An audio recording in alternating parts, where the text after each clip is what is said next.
우리 예수님의 탄생은 단순한 한 아기의 탄생이 아니라 오래전부터 계속된 하나님의 구원 역사를 보여주는 그런 사건입니다. 오늘 본문은 그런 구원의 역사가 어떻게 이루어지는지를 잘 보여주는 그런 본문입니다. 여러분, 하나님의 구원의 역사는 어떻게 이루어집니까? 첫째는 은혜로 이루어집니다. 예수님을 이 땅에 태어나게 하시는 이 중대한 일을 지금 나사렛 촌동네에 살고 있는 마리아라고 하는 처녀에게 하나님이 지금 맡기고 계시는 그런 장면을 우리가 볼 수 있습니다. 여러분, 왜 하필 마리아입니까? 그녀가 남들보다 더 특출하고 남들이 가지 못한 특별한 어떤 면이 있어서 그래서 그가 지금 이 중체단 구원의 일을 하게 되는 겁니까? 그렇지 않습니다. 하나님께서 마리아를 택하신 것은 주권적인 은혜입니다. 28절에 보면 천사가 가서 그에게 처음 뭐라고 인사합니까?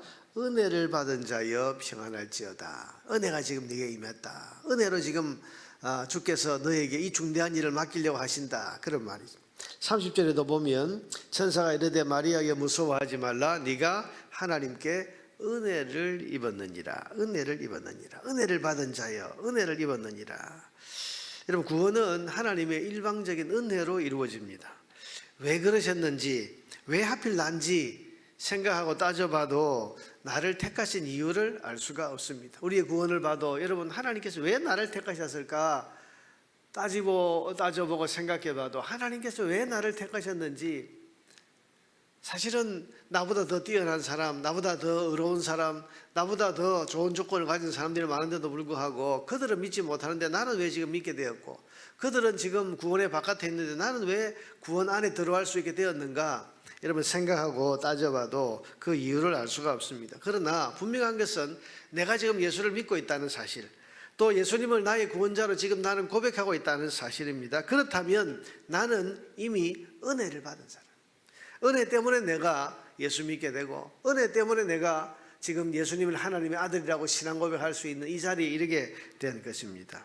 그러니 하나님께서 내게 은혜를 베푸셨고 그 놀라운 은혜 때문에 내가 이 구원의 일에 참여하게 된 것입니다. 그러니 여러분, 구원에 있어서는 그 누구도 자랑할 것이 없습니다. 사도 바울이 그의 서신에서 끊임없이 그가 밝힌 것처럼 우리의 구원은 자랑할 게 없다. 하나님 은혜로 얻은 것이기 때문에, 그래서 우리는 구원 앞에서 늘 감사해야 되고 늘 그 은혜를 주신 하나님을 찬양할 뿐이지 우리가 자랑할 것도 의시될 것도 없는 겁니다. 그래서 하나님의 모든 구원의 역사는 은혜로 시작이 되고 은혜로 진행이 된다는 사실을 우리가 늘 기억을 해야 할 것입니다. 오늘 마리아를 선택한 것은 하나님께서 일방적인 은혜를 이 마리아에게 주셔서 그래서 그가 이 중체대한 예수님을 이 땅에 오시게 하는 이 일을 지금 하게 된 것입니다. 여러분, 이와 같이 하나님의 모든 구원의 역사는 은혜로 진행이 되고 그 구원의 역사에 참여하는 사람은 모두가 은혜 받은 자인 것을 여러분 기억하시기를 바랍니다. 그러므로 우리가 받은 이 구원의 은혜에 우리는 늘 감사하고 이 은혜를 주신 하나님 앞에 감사와 찬양과 영광을 올려드리는 저와 여러분 되기를 주의 이름으로 축복합니다. 둘째로, 하나님의 구원 역사는 어떻게 이루어집니까? 사람의 상식과 이해를 뛰어넘는 성령님의 역사로 이루어집니다. 31절에서 33절까지 말씀을 보면요, 보라, 네가 잉태하여 아들을 낳으리니 그 이름을 예수라 하라. 여러분, 이 처녀 마리아가 이 말을 들었을 때 이게 얼마나 놀라운 말이겠습니까? 너가 지금 아들을 낳게 될 것이다. 나는 남자를 알지도 못하는데, 뿐만 아니라 32절에 그가 큰 자가 되고 너가 낳는 그 아들이 큰 자가 되고 지극히 높으시니 하나님의 아들이라 일컬어질 것이요 주 하나님께서 그 조상 다윗의 왕위를 그에게 주시리니, 지금 네가 낳는 그 아들이 하나님의 아들이라고 불리울 뿐만 아니라 나라를 세우게 될 것이고 그 나라에서 다윗과 같은 왕자에 앉게 될 것이고, 여러분, 이 말만 해도 이 마리아는 감당하기 어려운 그런 말입니다.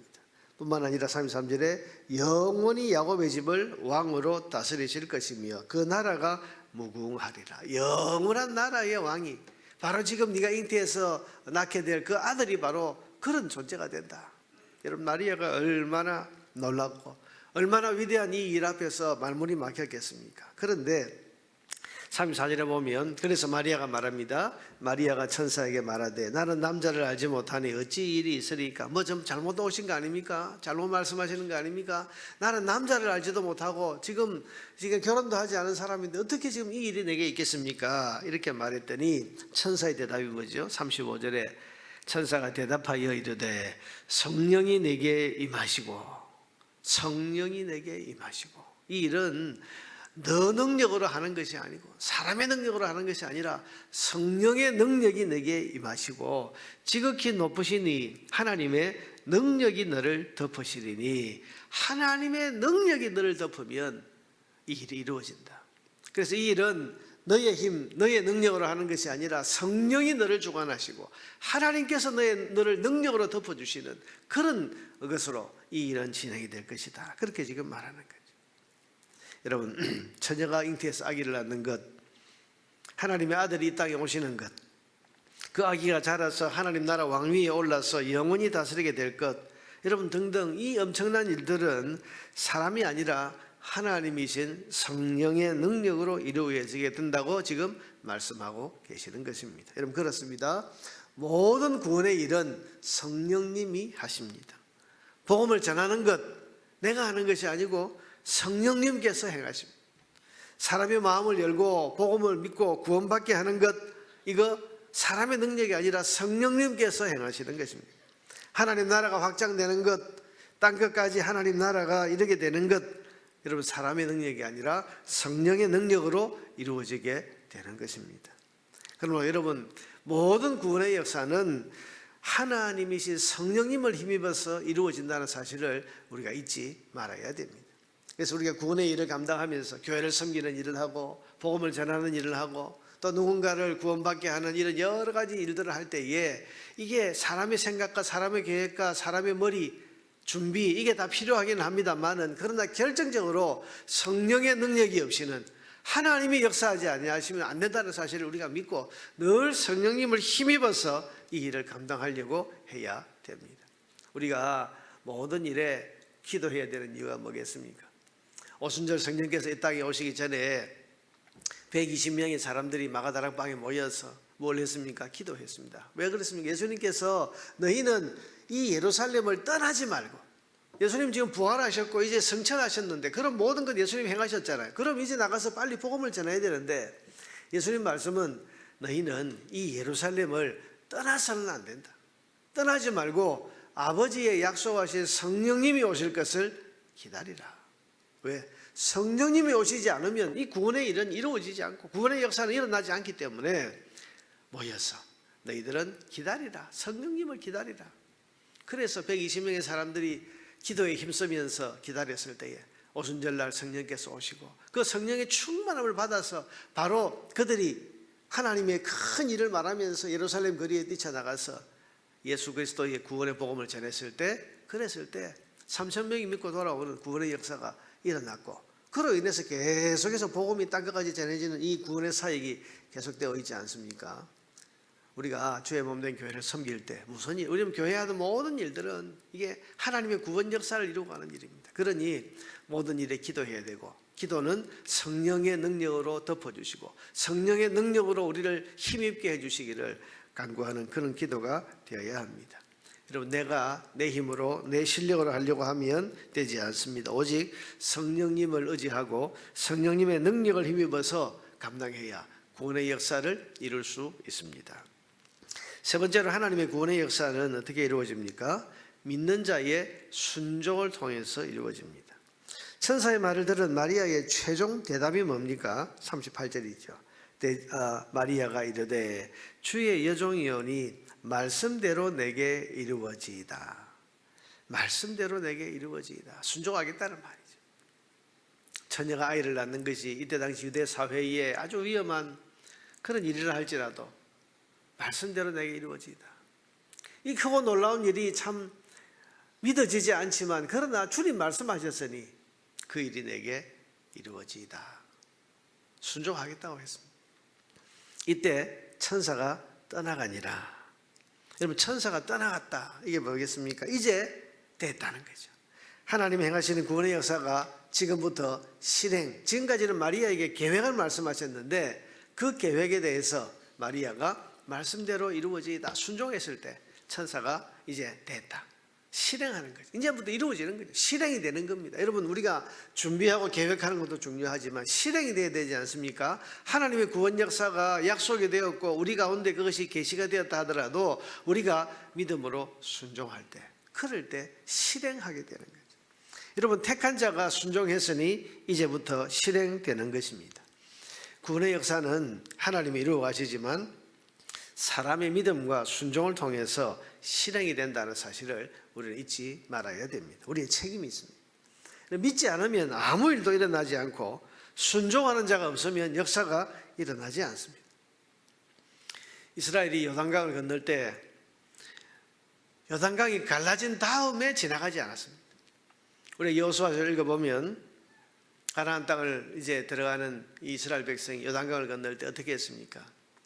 법궤를 맨 제사장들이 요단강 물속으로 들어가서 그 발목이 물에 잠겼을 때 그때 물이 끊어지고 언덕까지 차 있던 요단강 물이 멈춰지면서 그 강이 갈라지지 않습니까? 순종할 때 역사가 일어나는 거죠.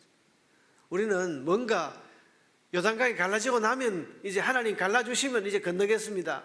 그런 마음을 가지고 있지만 하나님께서는 믿음으로 실행할 때, 그래서 어깨에 메고 하나님의 법궤를 어깨에 메고 제사장들이 그 요단강 안으로 걸어 들어갈 때, 그럴 때 믿음으로 순종할 때 하나님께서 열어주시는 역사가 나타나는 겁니다.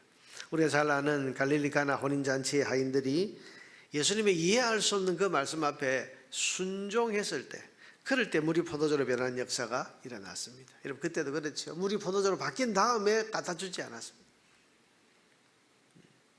실행은, 하나님의 구원의 역사의 실행은 우리의 믿음과 순종이 있을 때, 순종할 때 역사는 일어나게 되는 겁니다.